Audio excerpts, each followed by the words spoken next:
a system of first order, first derivative, constant coefficient, linear equations. And if we do it right, it turns directly into linear algebra. The key idea is the solutions to constant coefficient linear equations are exponentials. So if you look for an exponential, then all you have to find is what's up there in the exponent and what multiplies the exponential, and that's the linear algebra. So, and the result, one thing we will find, it's completely parallel to powers of a matrix. So the last lecture was about how would you compute a to the k, or a to the 100. How do you compute high powers of a matrix? Now, it's not powers anymore, but it's exponentials. That's the natural thing for differential equation. Okay, but can I begin with an example? And I'll just go through the mechanics. How would I solve the two differential equations? So I'm going to make it, I'll have a 2 by 2 matrix, and the coefficients are -1, 2, 1, -2, and I better give you some initial condition. So suppose it starts u at time 0. This is u1, u2. Suppose everything is in u1 at time 0. So at the start, it's all in u1. But what happens as time goes on, du2 dt will be positive because of that u1 term. So flow will move into the u2 component, and it will go out of the u1 component. So we'll just follow that movement as time goes forward by looking at the eigenvalues and eigenvectors of that matrix. That's the first job. Before you do anything else, find the matrix and its eigenvalues and eigenvectors. So let me do that. Okay, so here's our matrix. Maybe you can tell me right away what are the eigenvalues and eigenvalues anyway, and then we can check. But can you spot any of the eigenvalues of that matrix? We're looking for 2 eigenvalues. Do you see, I mean, if I just wrote that matrix down, what do you notice about it? It's singular, right? That's a singular matrix. That tells me right away that one of the eigenvalues is lambda equals 0. That's a singular matrix. The second column is -2 times the first column. The determinant is 0. It's singular, so 0 is an eigenvalue, and the other eigenvalue will be from the trace. I look at the trace. The sum down the diagonal is -3. That has to agree with the sum of the eigenvalues, so that second eigenvalue better be -3. I could, of course, compute, why don't I over here compute the determinant of a minus lambda I, the determinant of this -1 minus lambda 2, 1, -2 minus lambda matrix. But we know what's coming. When I do that multiplication, I get a lambda squared. I get a 2 lambda and a 1 lambda. That's a 3 lambda. And then now I'm going to get the determinant, which is 2 minus 2, which is 0. So there's my characteristic polynomial, this determinant. And, of course, I factor that into lambda times lambda plus 3. And I get the 2 eigenvalues that we saw coming. What else do I need? The eigenvectors. So before I even think about the differential equation or how to solve it, let me find the eigenvectors for this matrix. Okay, so take lambda equals 0. So that's the first eigenvalue. Lambda 1 equals 0. And the second eigenvalue will be lambda 2 equals -3. By the way, I already know something important about this. The eigenvalues are telling me something. You'll see how it comes out. But let me point to, these numbers are, this eigenvalue, a negative eigenvalue, is going to disappear. There's going to be an e to the minus 3t in the answer. That e to the minus 3t, as time goes on, is going to be very, very small. The other part of the answer will involve an e to the 0t. But e to the 0t is 1, and that's a constant. So I'm expecting that this solution will have two parts, an e to the 0t part and an e to the minus 3t part. And as time goes on, the second part will disappear, and the first part will be a steady state. It won't move. It will be, at the end of, as t approaches infinity, this part disappears, and this is the e to the 0t part is what I get. And I'm very interested in these steady states. So that's, I get a steady state when I have a zero eigenvalue. Okay, what about those eigenvectors? So what's the eigenvector that goes with eigenvalue 0? Okay, the matrix is singular as it is. The eigenvector is the guy in the null space. So what vector is in the null space of that matrix? Let's see. I guess I probably give the free variable the value 1, and I realize that if I want to get 0, I need a 2 up here. Okay?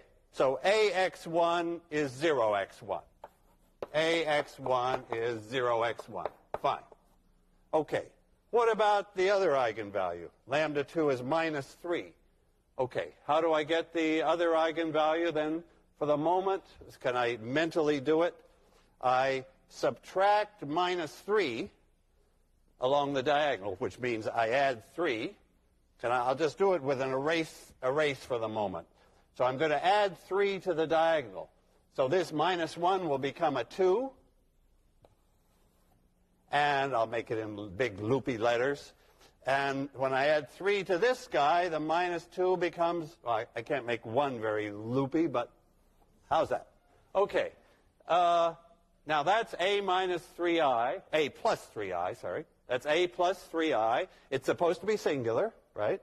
If I did it right, this matrix should be singular, and the x2, the eigenvector, should be in its null space. Okay, what do I get for the null space of this? Maybe minus 1, 1, or 1 minus 1. Doesn't matter. Those are both perfectly good, right? That's in the null space of this. Now because a times that vector is 3 times that vector. AX2 is minus 3x2. Good. Okay, can I get a again so we see that correctly? That was a minus 1 and that was a minus 2. Good. Okay. That's the first job. Eigenvalues and eigenvectors. And already the eigenvalues are telling me the most important information about the answer. But now, what is the answer? The answer is the solution will be u of t. Okay, now I use those eigenvalues and eigenvectors. The solution is there are 2 eigenvalues. So there are going to be 2 special solutions here. 2 pure exponential solutions. The first one is going to be e to the lambda 1t x1. And so that solves the equation. And so does this one. They both are solutions to the differential equation. That's the general solution. The general solution is a combination of that pure exponential solution and that pure exponential solution. Can I just see that those guys do solve the equation? So let me just check. Check on this one, for example. Check. I want to check that my equation, let's remember the equation du dt is au. I plug in e to the lambda 1t x1, and let's just see that the equation's okay. I believe this is a solution to that equation. So just plug it in. On the left-hand side, I take the time derivative. So the left-hand side will be lambda 1 e to the lambda 1 t x1, right? The time derivative, this is the term that depends on time. It's just ordinary exponential. Its derivative brings down a lambda 1. On the other side of the equation, it's a times this thing, a times e to the lambda 1 t x1. And does that check out? Do we have equality there?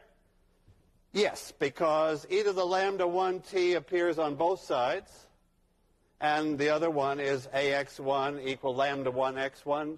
Check. So we've come to the first point to remember.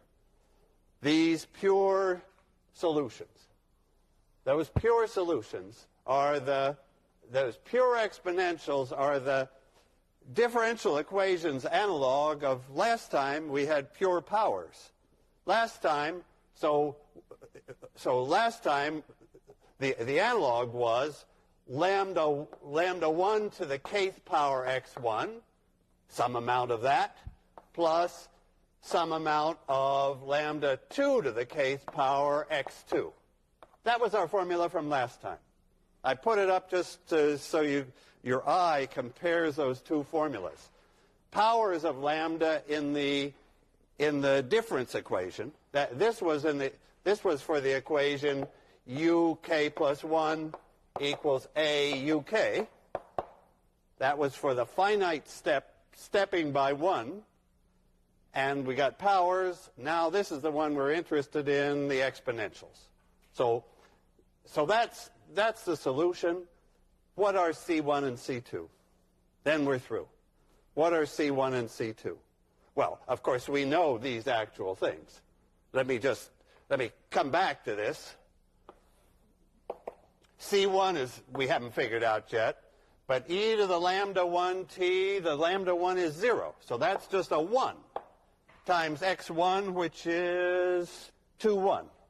So it's C1 times this 1 that's not moving, times the vector, the eigenvector 2, 1, and C2 times, what's e to the lambda 2t? Lambda 2 is minus 3. So this is the term that has the minus 3t, and its eigenvector is this 1 minus 1. So this vector solves the equation, and any multiple of it. This vector solves the equation if it's got that factor e to the minus 3t. We've got the answer except for C1 and C2. So everything I've done is immediate as soon as you know the eigenvalues and eigenvectors.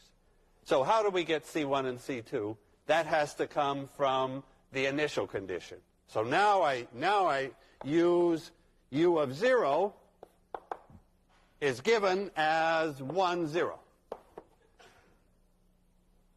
So this is the initial condition that will find C1 and C2. So let me do that on the board underneath. At t equals 0 then, I get C1 times this guy plus C2, and now I'm at time 0. So that's a 1, and this is a 1 minus 1. And that's supposed to agree with u of 0, 1, 0.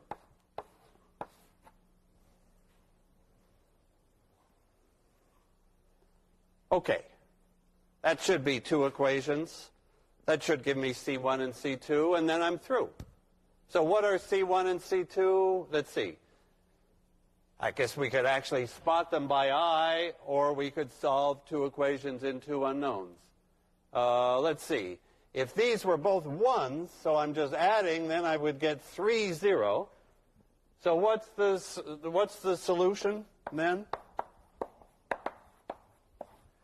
If C1 and C2 are both 1s, I get 3, 0. So I want like 1/3 of that, because I want to get 1, 0.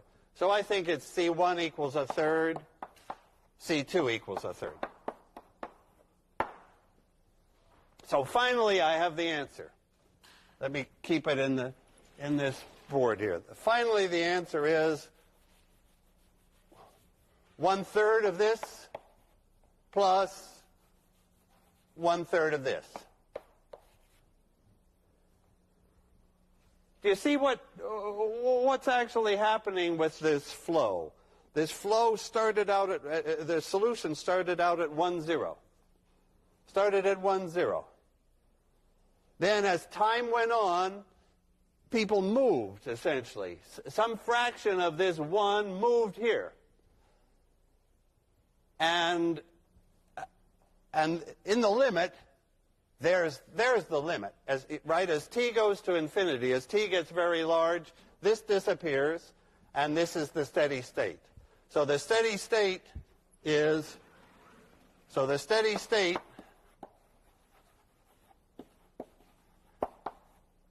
we could call it u at infinity, is 1/3 of 2 and 1.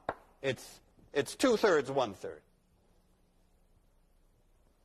So that's we really, I mean, you're getting like total insight into the behavior of the solution, what the differential equation does. Of course, we wouldn't always have a steady state. Sometimes we would approach 0. Sometimes we would blow up. Can we straighten out those cases? The eigenvalues should tell us. So when do we get, so let me ask first, when do we get stability? That's u of t going to 0. When would the solution go to 0 no matter what the initial condition is? Negative eigenvalues, right. Negative eigenvalues. But now I have to ask you for one more step. Suppose the eigenvalues are complex numbers, because we know they could be. Then we want stability. We need all these e to the lambda t's all going to 0. And somehow that asks us to have lambda negative. But suppose lambda is a complex number, then what's the test? What if lambda is a complex number like,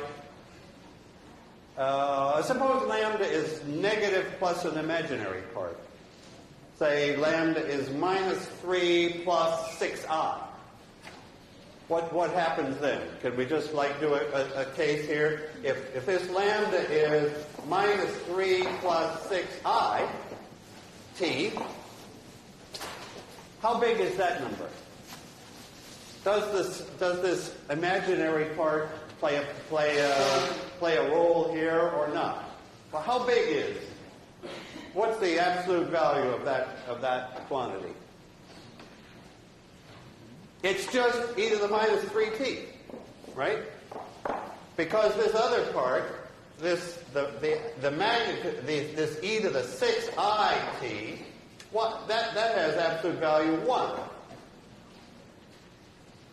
Right? That's just this cosine of 6t plus I sine of 6t.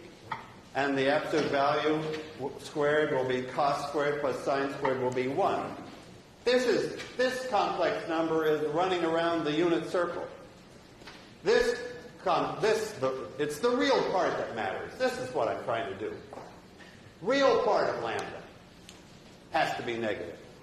If lambda is a complex number, it's the real part, the -3, that either makes us go to 0 or doesn't, or blows up.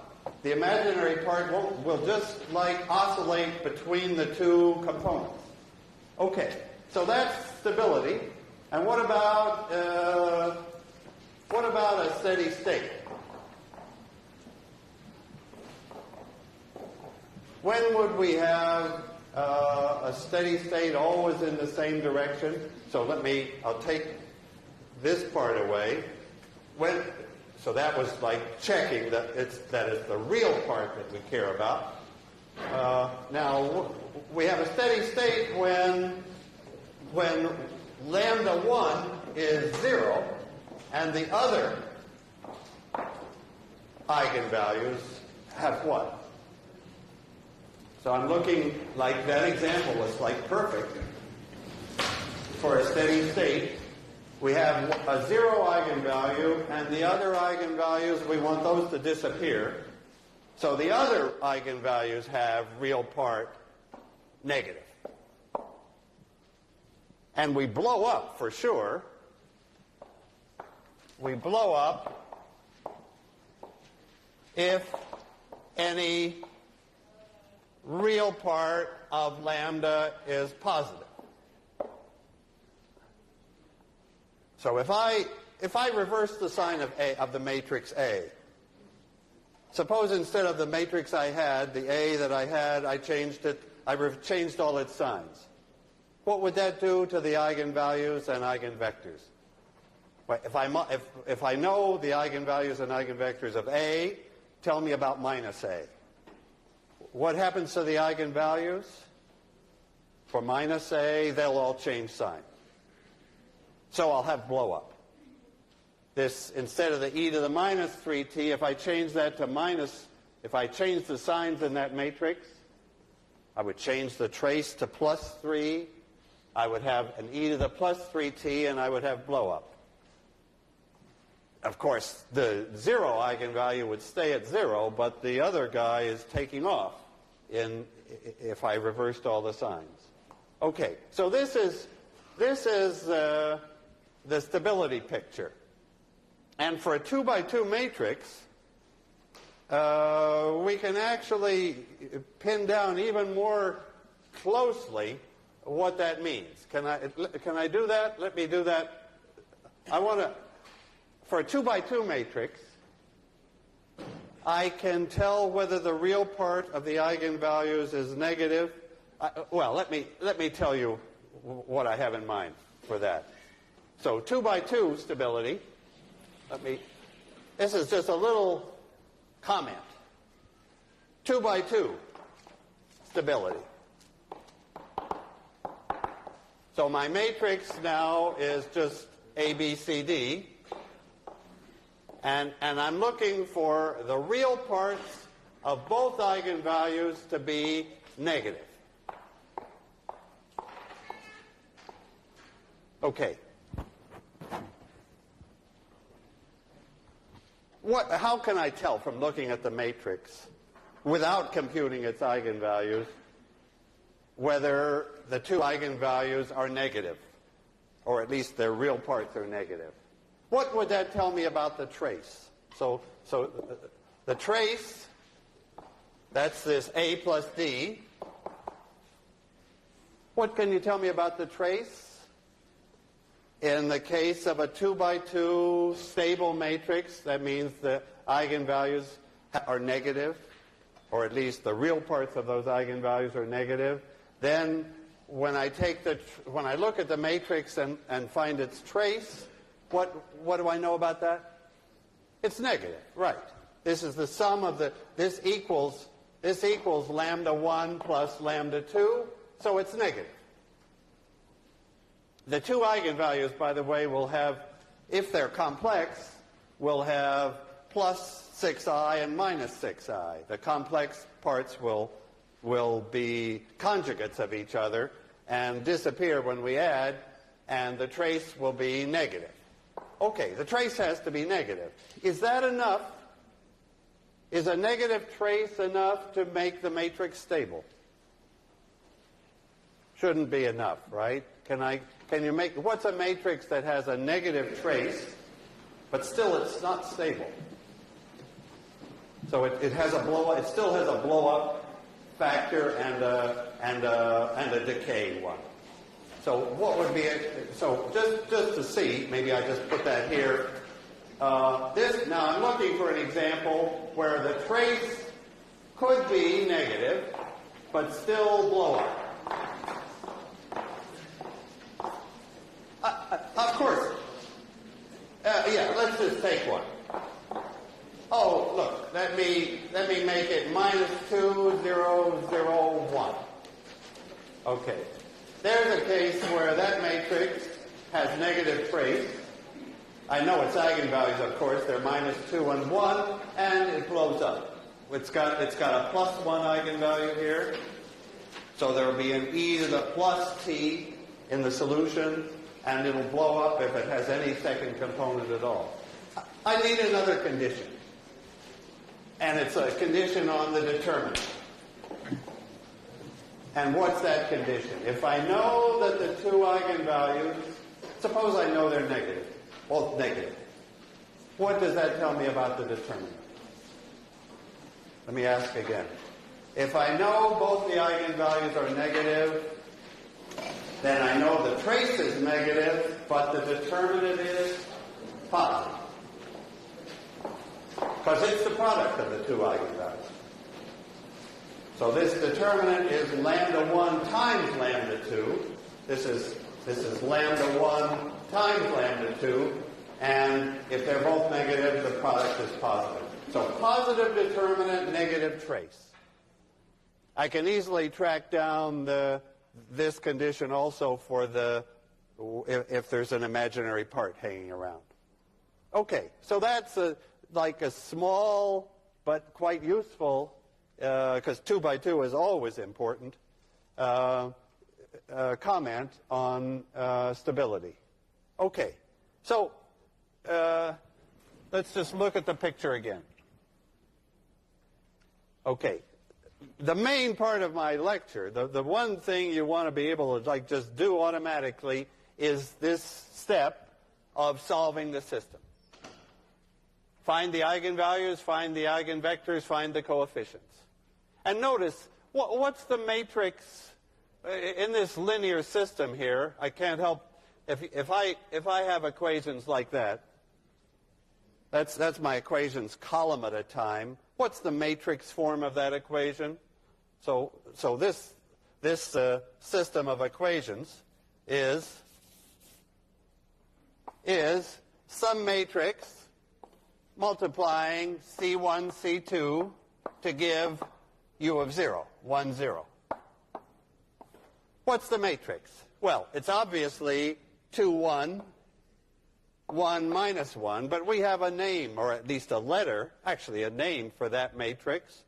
What matrix are we dealing with here in this step of finding the C's? Its letter is S. It's the eigenvector matrix. Of course, these are the eigenvectors. They're in the columns of our matrix. So this is SC equals U of 0. Is that step where you find the actual coefficients. You find out how much of each pure exponential is in the solution. By getting it right at the start, then it stays right forever. You're seeing this picture that each pure exponential goes on its own way once you start it from U of 0. So you start it by figuring out how much each one is present in U of 0, and then off they go. Okay, so that's a system of two equations in two unknowns, coupled. The matrix sort of couples U1 and U2, and the eigenvalues and eigenvectors uncouple it, diagonalize it. Actually, okay, now can I think in terms of S and lambda? So I want to write the solution down again in terms of S and lambda.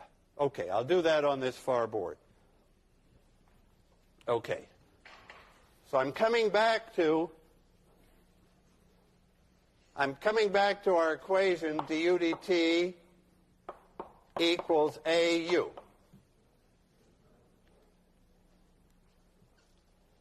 Now, this matrix A couples them. The whole point of eigenvectors is to uncouple. So one way to see that is introduce set U equal A, not A, it's S, the eigenvector matrix that uncouples. So I'm taking this equation as I'm given, coupled with A is probably full of non-zeros, but by uncoupling it, I mean I'm diagonalizing it. If I can get a diagonal matrix, I'm in. Okay, So I plug that in. This is ASV, and this is S dV dt. S is a constant. This is the eigenvector matrix. This is the eigenvector matrix. Okay, now I'm going to bring S inverse over here. And what have I got?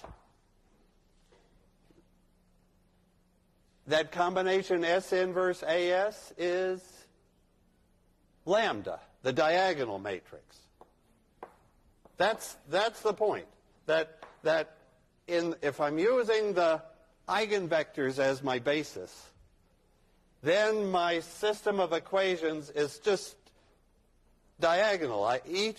There's no coupling anymore. dv1 dt is lambda 1 v1. So let's just write that down. dv1 dt is lambda 1 v1, and so on for all n of the equations. It's a system of equations, but they're not connected. So they're easy to solve, and why don't I just write down the solution?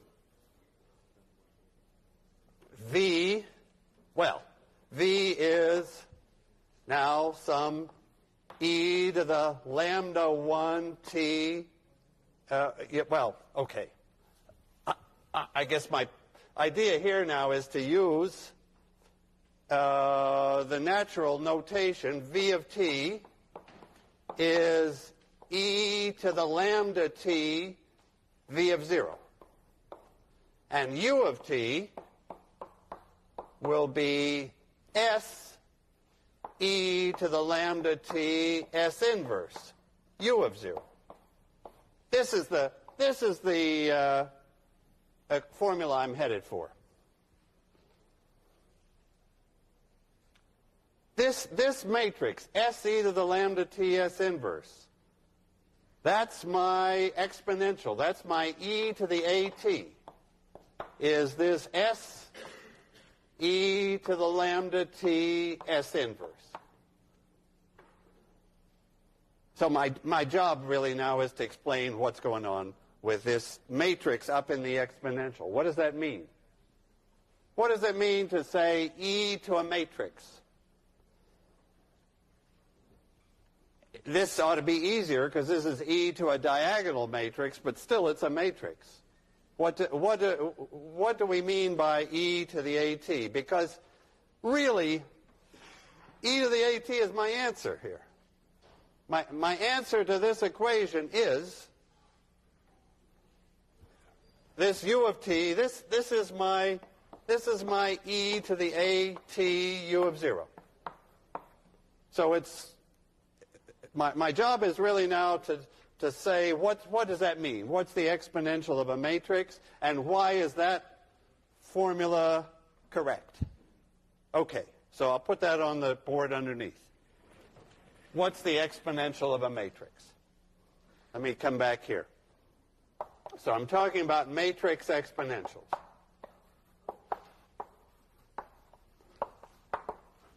E to the at. Okay. How are we going to define the exponential of something? The trick, the idea is, the thing to go back to is exponential. There's a power series for exponentials. That's how the good way to define e to the x is the power series 1 plus x plus 1/2 x squared, 1/6 x cubed, and we'll do it now when we have a matrix. So the 1 becomes the identity, the x is at, the x squared is at squared, and I divide by 2. The cube, the x cube, is at cubed over 6. And what's the general term in here? At to the nth power divided by, and it goes on. But what do I divide by?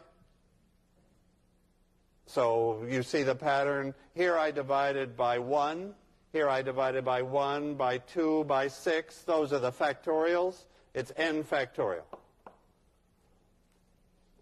That was like the one beautiful Taylor series. The one beautiful Taylor series, well, there are two beautiful Taylor series in this world.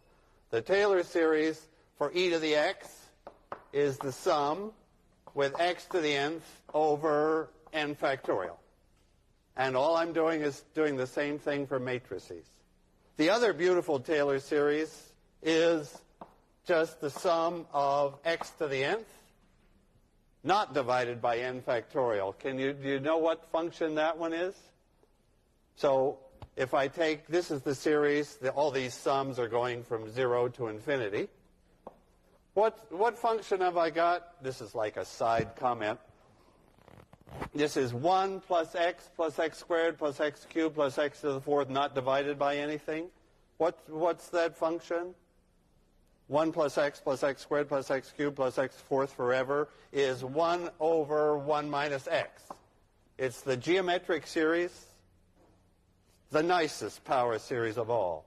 So, actually, of course, there would be a similar thing here. If I wanted, I minus AT inverse would be, now I've got matrices. I've got to have matrices everywhere. But it's just like that series with, and just like this one without the divisions. It's I plus AT plus AT squared plus AT cubed and forever.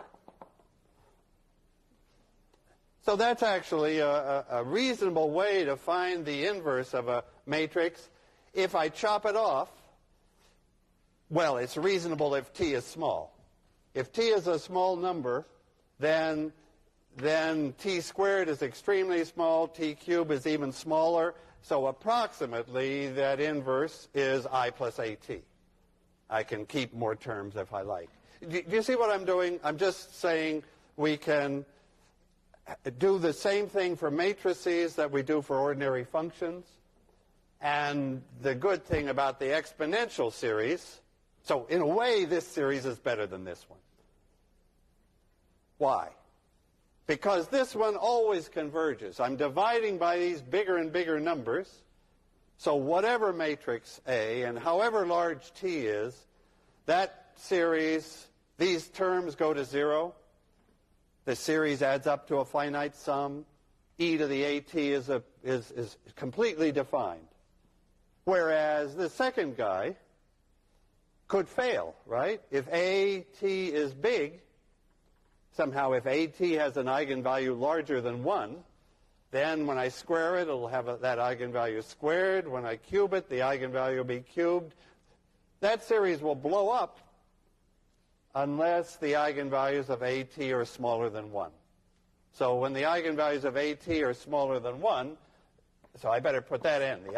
All eigenvalues of AT below 1, then that series converges and gives me the inverse. Okay, so this is the guy I'm chiefly interested in, and I wanted to connect it to, how do I get, this is my main thing now to do, how do I get e to the AT, how do I see that e to the AT is the same as this? In other words, I can find e to the AT by finding s and lambda, because now e to the lambda t is easy. Lambda is a diagonal matrix, and we can write down e to the lambda t, and will right in a minute.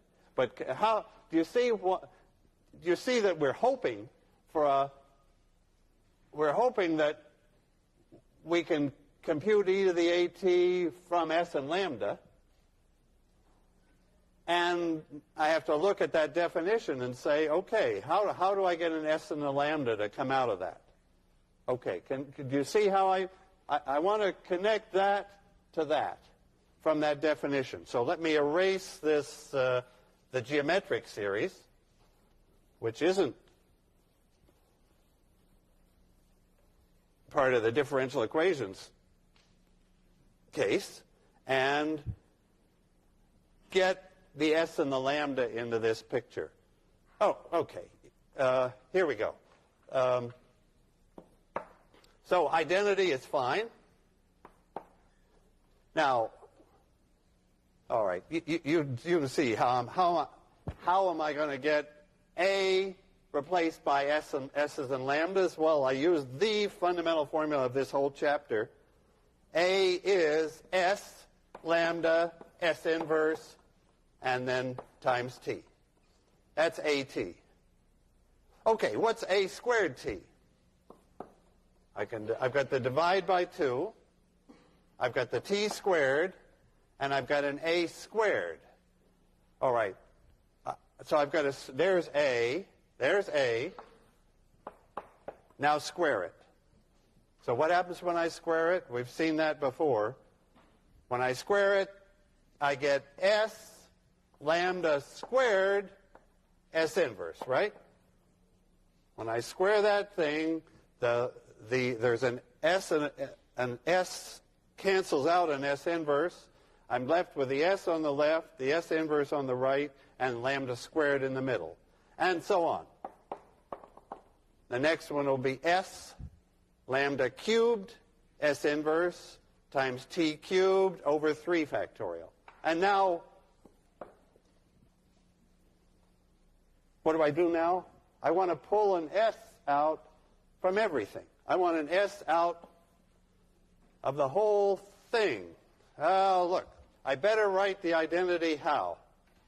I want to be able to pull an S out and an S inverse out from the other side, so I just write the identity as S times S inverse.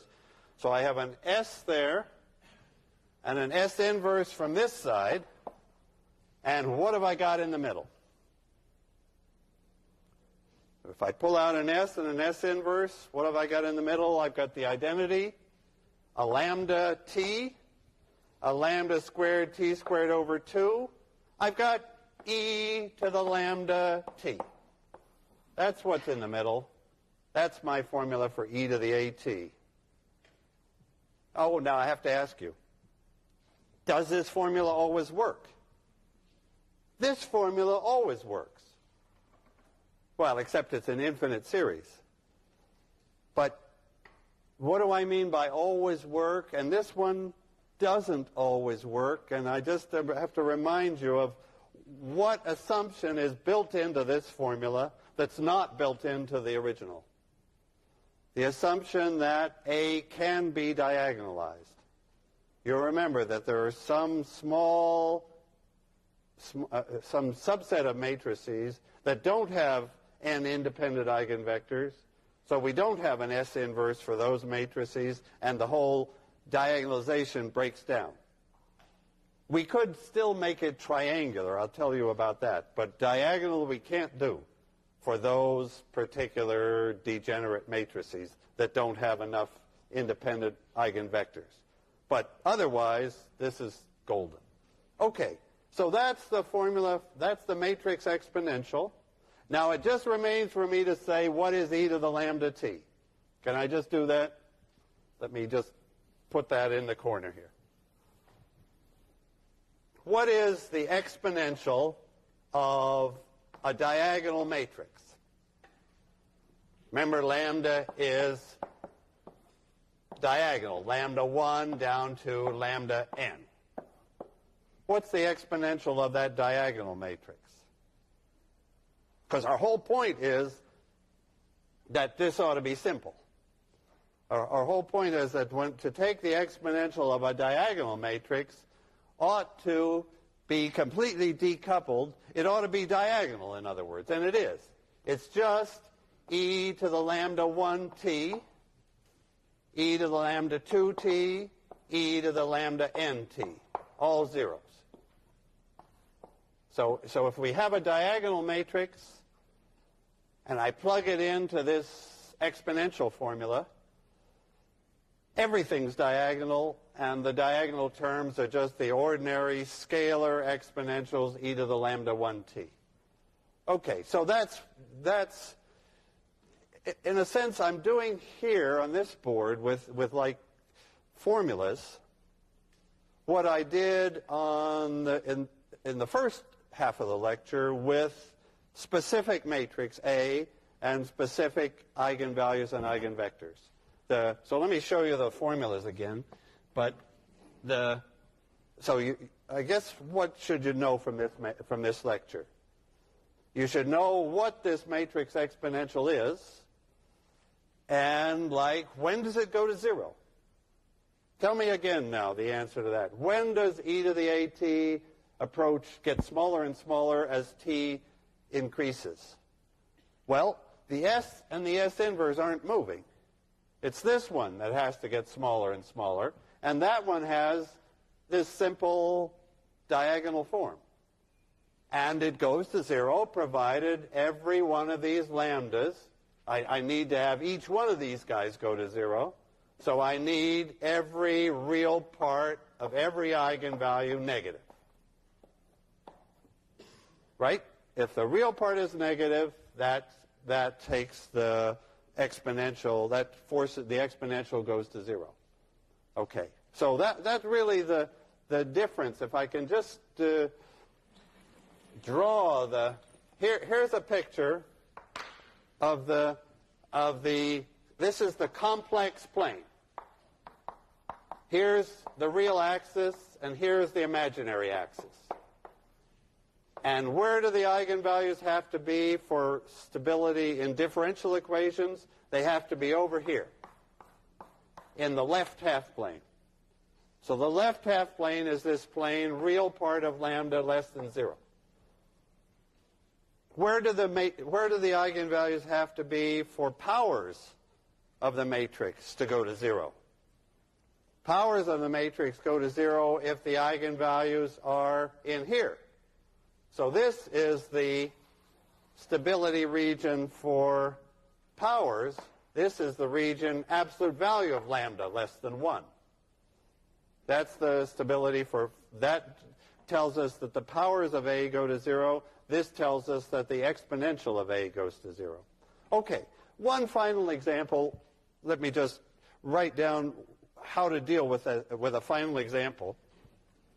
Let's see.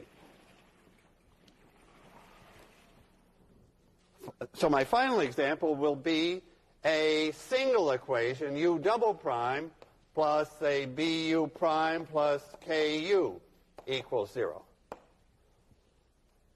One equation, second order. How do I, and maybe I should have used, I prefer to use y here, because that's what you see in differential equations. And I want u to be a vector. So how do I change one second order equation into a 2x2 first order system? Just the way I did for Fibonacci. I'll let u be y prime and y. What I'm going to do is I'm going to add an extra equation, y prime equals y prime. So I take this, so using this as the vector unknown, now my equation is u prime. My first order system is u prime. That'll be y double prime y prime, the derivative of u. Okay, now the differential equation is telling me that y double prime is, so I'm just looking for, what's this matrix? Y prime y. I'm looking for the matrix A. What's the matrix in case I have a single first order equation and I want to make it into a 2x2 system? Okay, simple. The first row of the matrix is given by the equation. So y double prime is minus b y prime minus k y, no problem. And what's the second row of the matrix? Then we're done. The second row of the matrix I want just to be the trivial equation y prime equals y prime, so I need a 1 and a 0 there. So matrices like these, the general case, if I had a 5 by 5, if I had a fifth order equation and I wanted a 5 by 5 matrix, I would see the coefficients of the equation up there, and then my 4 trivial equations would put 1s here. This is the kind of matrix that goes from a 5th order to 5 by 5 first order. So the eigenvalues will come out in a natural way connected to the differential equation. Okay, that's differential equations. A parallel lecture compared to powers of a matrix. We can now do exponentials. Thanks.